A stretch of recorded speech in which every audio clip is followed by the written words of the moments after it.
You always talk about super military power, but if we cannot use this power, then what is the point of having such a strong military? Before the outbreak of the Kosovo War, when U.S. President Clinton was hesitating whether to send troops to intervene in the civil war in the Federal Republic of Yugoslavia, Secretary of State Madeleine Albright insisted on using force to strike the Federal Republic of Yugoslavia. In the end, the NATO led by the United States carried out a 78-day intensive bombing of the Federal Republic of Yugoslavia. It was this war that opened the prelude to the United States' control of the world through hegemonism and power politics, and had a profound impact on Sino-U.S. relations. Albright was the first female Secretary of State of the United States. She was also called the War Woman by the U.S. media because of her remarks at the beginning of the video and her strong advocacy for the Kosovo War. At that time, Americans believed that Albright's decision had damaged the image of the United States as a superpower. However, in the decades since then, a series of actions by the United States have proved that interfering in the internal affairs of other countries to create regional contradictions and conflicts has become an important means for the United States to obtain political and economic benefits. And the strong military power of the United States is a powerful tool for it to maintain hegemonism. At present, the all-round competition between China and the United States has reached a white-hot stage. Under the trend of the Cold War mentality, the United States has imposed various restrictions and suppressions on China. However, these measures have not achieved the expected results. On the contrary, they have made China, under great pressure, burst out unprecedented creativity. China has become an important pole affecting the region, and even the world. This has made U.S. hegemony smell the danger. When traditional means fail to change the status quo, the use of military force seems to have become the only option. So is the United States really prepared to solve the problem through a war? Recently, the United States has gathered 19 countries to hold a forces return to the Pacific exercise in the Western Pacific region. According to General Kenneth Wilsbach, commander of the U.S. Air Force Pacific Command, this exercise is aimed at possible changes in the Taiwan Strait region. The participating troops conducted drills on cross-theater deployment among multiple island bases within the second island chain to test their rapid response capabilities in an anti-access/area denial environment. However, as is known to all, this U.S. military exercise is actually a preparation for a possible war and can also be seen as a kind of deterrence. Prior to this, the United States also put pressure on Japan, South Korea, Australia, and other countries, demanding that they make a clear statement on whether to send troops to intervene in the Taiwan Strait issue. It is well known that the current divided situation in the Taiwan Strait is itself created by the United States, and the Taiwan Strait issue is a core interest of China. The United States has seized on this point and used it as a key to check and balance China and maintain its influence in the Asia-Pacific region. However, with the growth of China's economic and military strength, the balance of power in the relevant regions has begun to tilt in China's favor. Many people say that the U.S. military and its allies are no match for the Chinese People's Liberation Army within the second island chain. Therefore, in the event of a war in the Taiwan Strait, it is impossible for the U.S. military to intervene directly. However, when we gain a deeper understanding of the United States' way of doing things, and the actual actions of the U.S. military, we will find that, if something happens in the Taiwan Strait, the U.S. military will definitely intervene. Why do we say this? The United States is a war machine. In 1776, the United States of America was founded on the east coast of the North American continent. After defeating the British troops that came to interfere, it quickly waged war against the Indians, and continued to expand to the western regions. In 1821, Mexico, the neighbor to the south of the United States, gained independence. From the moment of independence, it was harassed by the United States. The United States provoked conflicts through immigration and launched wars, seizing large tracts of territory. Hawaii was originally an independent kingdom in the Pacific Ocean, but it was occupied by the U.S. military in 1893. The territory of the United States, which was 2.3 million square kilometers at the time of its founding, soared to more than 9 million square kilometers in just over 100 years. The United States obtained endless land resources through wars, and also fully stimulated the animal instinct and plundering genes in its bones.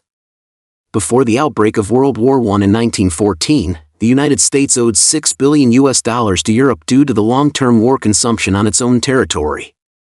After the war broke out, the United States made a fortune by selling arms to both sides. When the situation became clear, it joined the Allied powers to share the spoils. After the end of World War I in 1919, Europe owed the United States $9.4 billion. In the first half of World War II, Washington ostensibly maintained neutrality, but in fact, it transported war resources to the Axis powers.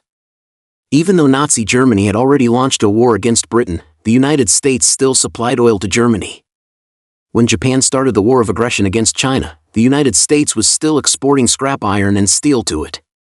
Some U.S. congressmen have stated that for every 1 million people killed by Japan in China, 544,000 of them were killed by U.S. capital. It was not until the outbreak of the Pearl Harbor incident in 1941 that the Americans began to stand on the side of the anti-fascist camp and successfully reaped the fruits of victory in World War II. By the end of World War II, the United States had become the world's #1 power, relying on war profiteering, with its main source of income being arms factories. American military-industrial enterprises only focus on producing weapons. And money will naturally flow back in large quantities. The two world wars made the United States extremely wealthy, and capitalists also fell in love with this way of making money through war plunder. However, after World War II, the United States was invincible in the world. Other countries in the world were basically devastated by the war and no longer had the ability to launch new wars. Naturally, capitalists lost their source of income. So what to do? It's simple: if there is no enemy, create one; if there is no war, take the initiative to provoke one. As long as there is war, the arms business can continue. To achieve this goal, it is necessary to find ways to lobby members of Congress. Members of Congress are elected by states and military-industrial enterprises, as major providers of employment and tax revenue, can exert enormous influence on congressional elections. They help candidates of corresponding political parties enter Congress through means such as sponsoring campaign funds, and these congressmen then become spokespersons for military-industrial enterprises. At the same time, military-industrial enterprises will also spend heavily to hire retired senior military officers, and enterprise executives can enter politics, forming a military-industrial revolving door. For their common interests, they must ensure that there is always a strong demand for the arms business. Thus, they have no choice but to constantly push the government to set up imaginary enemies, search for foes around the world, wantonly create tensions, and then launch wars. At the same time, military-industrial enterprises have also bribed a large number of lobbyists and media figures. Lobbyists are responsible for expanding influence in the political arena, and the media is in charge of manipulating public opinion. In order to obtain a steady stream of profits, capitalists have built a network of relationships covering the entire American society, which is the military-industrial complex. The United States has always been a country with a predatory nature, and now it possesses strong military power, so it can naturally ignore all rules and moral constraints. When the Korean Civil War broke out, American military-industrial capital saw another opportunity to make a fortune from war. They forcibly hijacked the Security Council and sent troops to Korea in the name of the United Nations forces, even spreading the war into Chinese territory. In 1964, the United States, taking advantage of the Gulf of Tonkin incident, launched an aggressive war against Vietnam.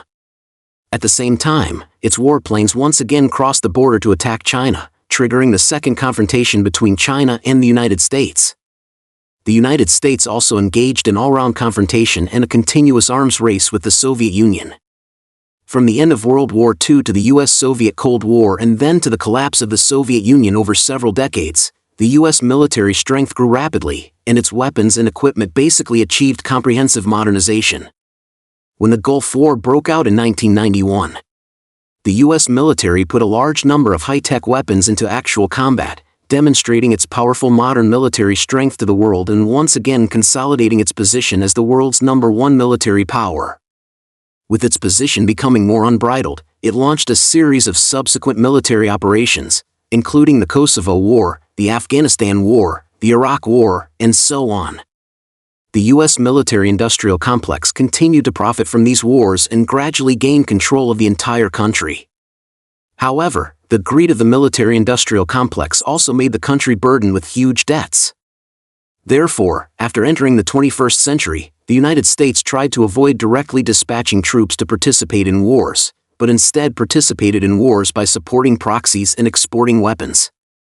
For example, in the Russia-Ukraine conflict and the Palestine-Israel conflict, the U.S. government's early aid funds to Ukraine were all paid to Ukraine in the form of weapons and equipment. Some European countries also purchased weapons from the United States and then sent them to Ukraine, and the United States adopted the same operation in aiding Israel. Therefore, the biggest winner of these wars is still the military-industrial complex. It can be said that the United States has never stopped its pace of plundering through wars. However, new problems have emerged now. Up to now, all regional contradictions and conflicts around the world that could trigger wars have been stirred up by the United States. For example, the Syrian civil war has ceased fire, the war between Iran and Israel has ended, India and Pakistan have also stopped fighting after a brief exchange of fire, the powder keg on the Korean peninsula has been defused by General Kim, and although the Philippines has been jumping up and down, it is too timid to stir up any big trouble in the end. Apart from the ongoing Russia-Ukraine war, there will basically be no large-scale conflicts in other regions. There is only one place left. This means that if the U.S. military-industrial complex wants to continue making profits, it has no choice but to ignite this biggest powder keg. Therefore, the U.S. military will definitely focus on the Asia-Pacific region next. Moreover, the United States is now mired in debt and beset with internal contradictions. If it wants to solve these problems, it can only shift the contradictions outward, and the best way is naturally to provoke a new war. However, the United States has lost to that old rival many times. The once mighty U.S. military now has no significant advantages over its rival. In my opinion, the equipment of both sides is at the same level, and even the old rival's equipment is more sophisticated. The only favorable factor is that the United States still has a large number of allies, several nuclear-powered aircraft carriers, and the battlefield is far from the U.S. mainland. Under the influence of these factors, the military-industrial complex is very likely to risk everything. Another crucial point is that the main reason why the United States was able to become the ultimate beneficiary of the two world wars is that the North American continent is isolated overseas, and the natural barriers of the Pacific and Atlantic Oceans have protected it from the devastation of war. As long as wars break out in other places, a large amount of capital and talents will naturally flow to the United States to avoid risks. If a war breaks out in the Asia-Pacific region, the surrounding resources will also be transferred to the United States. As long as the United States defends its homeland, it will be able to harvest a wave of capital and talents in the end, regardless of victory or defeat. And the countries in the Asia-Pacific region will also need weapons and equipment to maintain their national defense in the future, so the U.S. military-industrial complex will naturally have another opportunity to make money. To sum up, the United States will definitely provoke a new war, and will use nuclear weapons to threaten its opponents to prevent its homeland from being affected by the war. Once it has digested the benefits of this round of war, it will surely launch new aggressive wars. Therefore, if we want to solve the problem permanently, we can only defeat the military-industrial complex, make it lose the ability to launch wars again, put all war criminals on trial, and make the military-industrial complex dare not provoke wars again. Only by completely eliminating the source of chaos can world peace be achieved.